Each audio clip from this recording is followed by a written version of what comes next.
We're in Mark chapter 6 and verse 30. Then the apostles gathered to Jesus and told him all things, both what they had done and what they had taught. And he said to them, "Come aside by yourselves to a deserted place and rest for a while." For there were many coming and going, and they did not even have time to eat. And so they departed to a deserted place in the boat by themselves. But the multitude saw them departing, and many knew him, and ran on foot from all the cities, and they arrived before them and came together to him. And Jesus, when he came out, saw a great multitude and was moved with compassion for them, because they were like sheep not having a shepherd. And so he began to teach them many things. When the day was now far spent, his disciples came to him and said, "This is a deserted place, and already the hour is late. Send them away, that they may go into the surrounding country and villages and buy themselves bread, for they have nothing to eat." But he answered and said to them, "You give them something to eat." And they said to him, "Shall we go and buy 200 denarii worth of bread and give them something to eat?" But then he said to them, "How many loaves do you have? Go and see." And when they found out, they said, 5 and 2 fish. And when he commanded them to make them all sit down in groups on the green grass. And so they sat down in ranks, in hundreds and in fifties. And when he had taken the 5 loaves and the 2 fish, he looked up to heaven, blessed, and broke the loaves, and he gave them to his disciples to set before them. And the 2 fish he divided amongst them all. And so they all ate and were filled. And they took up 2 baskets full of fragments and of fish. And now those who had eaten the loaves were about 5,000 men.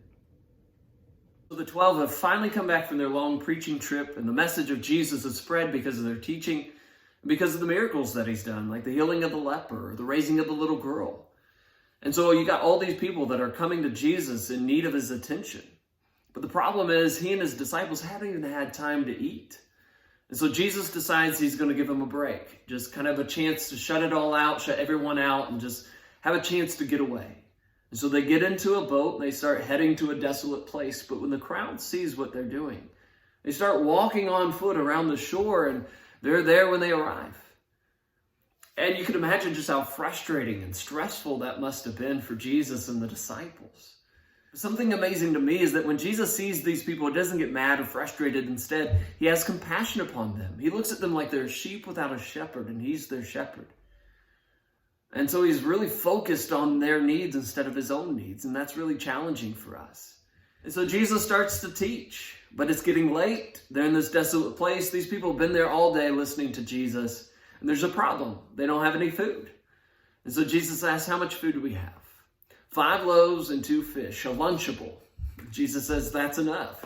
He tells his disciples to divide up the people, and he gives thanks, breaks bread, pass it out. Give thanks, break bread, pass it out. Give thanks, break bread, pass it out, until 5,000 people are filled. And there are 12 baskets of leftovers, more than they had when they began. That's an incredible story. What a remarkable miracle. You know, some of these other miracles I can kind of wrap my head around. And when somebody's been lame in their legs for all their life and Jesus, he heals them and they're walking around, I think, okay, he's put strength into their legs. But 5 loaves and 2 fish feeding that many people with that many leftovers, you know, how did he do it? But here's what I see in all this. Just more and more evidence that he is who he says he is. And more proof that he can conquer any circumstance in our lives. And just not only does he give us what we need to accomplish what he says we need to do, but he can give us an overabundance of what we need. There's some incredible thoughts as we sit back and just stand in awe of Jesus. We think about the feeding of the 5,000 here. I hope that's just something you can take with you today.